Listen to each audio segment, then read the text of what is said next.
So a little while ago, I made a video called Crisscross Console Table Legs. And in that video, I showed you how I made some crisscross legs for a console table that we were gonna put in the entryway of our house. Now, when I made that video and I posted it, I got a comment from someone saying that I might wanna add some strength or some kind of stretcher to the leg assembly because it didn't really have very much horizontal strength. Now, I read that comment and I agreed with that comment, but I didn't actually go and fix the problem because I thought to myself, nobody's gonna be sitting on this piece of furniture, nobody's gonna really interact with this piece of furniture, it's more just to kind of display stuff, so I don't think I have to worry about it. Of course, it was shortly after that one of my kids decided to crawl by, grab one of the legs and just yank on it. And let's just say it did some damage. And so we moved that piece to the bedroom after we fixed it where the kids aren't gonna be able to get to it. And now we gotta figure out something else to do with this entryway. And I decided I wanna build another table in a bit of a different style to put there. For this project, I'm using wood that I actually got out of an old piano. A friend of mine called me up, said he was taking apart an old piano and he was kind of just wanting to make sure the wood was used by different people and none of it was going to waste. And so he said, James, would you wanna take any of this wood? I went over, took a look and got four kind of 4x4 almost piano legs. I'm not sure exactly where they were using the piano, but they were, this kind of size, and just imagine this not being thin, but being 4x4. And I took those and used those to make this entryway table. And so I'm gonna show you how I took this design and turned it into this entryway table. First thing I do is grab the table saw and start ripping these into smaller slices so I can use them to build this table.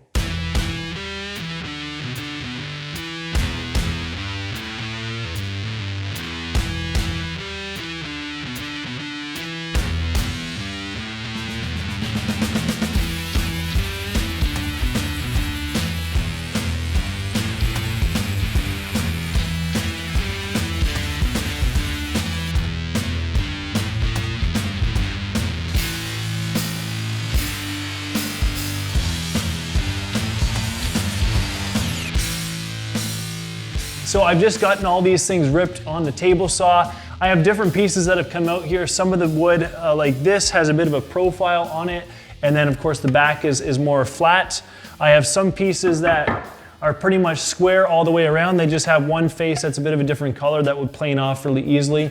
And then I have also a bunch of pieces of wood that had a bolt through them. And so you can see that there's this kind of bolt through them. So they're only really good on one side. So right now I'm gonna take 4 of these pieces with these marks in the bottom. I'm gonna glue them up into the tabletop. Come check it out.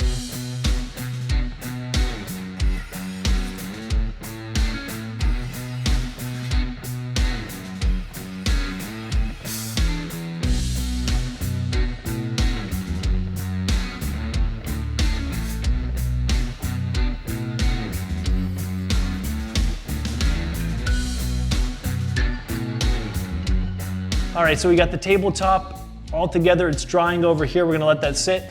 In the meantime, I'm gonna trace some shapes onto these legs, give them a little bit of a profile. I'm gonna remove the material, and then we'll see about getting the legs assembled into some nice boxes to hold the top.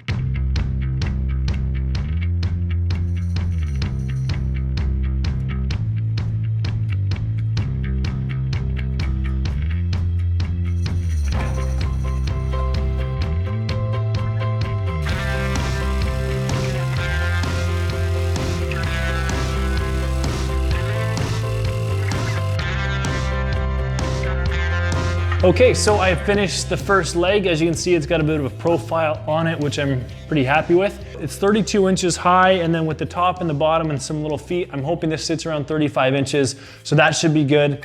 So now I'm gonna take this leg and I'm gonna use it to trace onto all 3 of the other legs. I'm gonna cut those out in the same way. So that's what we're gonna do right now.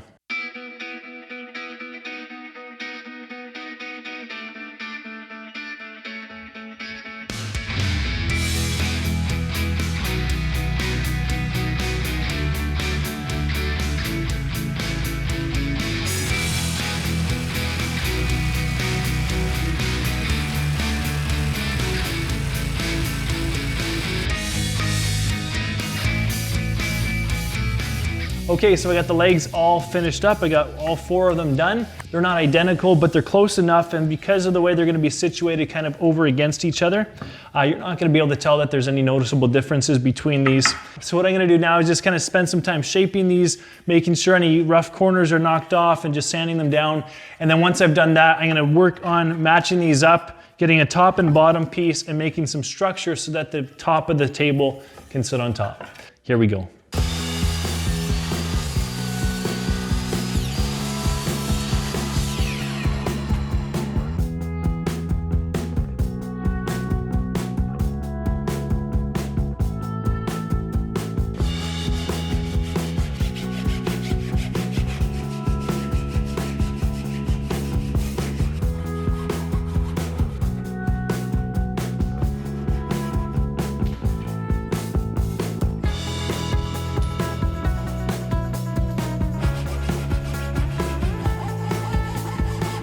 I'm at a bit of a crossroads here in the process. I was debating whether or not to talk about it. I thought probably should, just to be completely honest.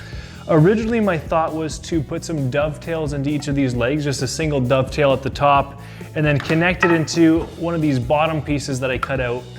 But when I just looked at the profile that was on this thing already, I recognized that there was no real easy way to blend this in a way that looked good. The silly thing about this too, as I was doing this, is I'm planning on painting this anyways, and so there's really no reason to do dovetails here because you're not gonna see them. So I was trying to think, is it worth continuing on with this? It's a lot of work if I'm not really satisfied with the results. So I spent a lot of time this evening cutting all these dovetails, making this one joint, realizing I wasn't happy with it, I didn't wanna use it. And now I gotta undo all the work that I just did and come up with a different way of doing things. For tonight, I'm probably just gonna cut off these tails, resize these, and then just call it a night. This is the way that goes sometimes. After I deal with these legs, which I hope won't be too problematic at this point, what I'm gonna do is I'm gonna take some of these nicer boards that I have still, and I am gonna edge plane these, I'm gonna do another glue up, and then depending on which comes out better, this will either be the top of the table or this might be the bottom of the table. We'll just see which one looks nicer. I'll put that one at the top. And then with the legs sorted out, with the top and the bottom glued up and ready to go, we're gonna start seeing something that looks more and more like a table. All right, well, let me show you a cool trick as well. I can turn off the camera with my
Okay, so I got the leg situation pretty much figured out. I'm really happy with that. At this point, I have two panels that I've glued up. This one I'm gonna be using for the top, and then I have this one here I'm gonna be using for the bottom. This bottom panel has more imperfections. It's got all these marks that are gonna be in the very bottom. And then one of these pieces is quite a bit thicker than the other ones, and so it's gonna take a little bit of work to just plane this down. This one's a lot nicer coming out of the glue up because the boards were all kind of the same thickness. They were all pretty much just nice and square on all sides. So this isn't gonna take as long to plane down to something nice. And basically once I've planed it down on either side, I'm gonna see which side I like the best. That's gonna be the top of the table. These are gonna be at the top and the bottom with the legs in between, and then those little feet as well underneath this one. So I'm gonna start planing these down, making all the rough surfaces smooth and trying to get it as nice and flat as possible. And then basically we'll be ready to stain these, paint the legs white, and basically we'll start being ready to put things together at that point, which is exciting. This project's been going on for a little while, but it's nice when you're kind of in that home stretch and you just want to push to get it done.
Okay, so I got the legs painted, I got the tabletop stained and varathaned, I got the little feet cut and painted as well. Now it's just a matter of bringing all this stuff together. This is the moment that I've been waiting for, hoping it starts to look like a table real soon.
I'm pretty happy with how this came out. I think once everything was assembled, it was just a nice feeling because doing this in so many pieces, it wasn't really till the end when everything came together that you got a sense of accomplishment. Well, thank you so much for taking the time to watch this video. This project took a long time. This video was a little bit longer, but I'm glad you stuck through it to the end. If you liked it, hit like. If you want to subscribe, that's always great as well. Until next time, take care.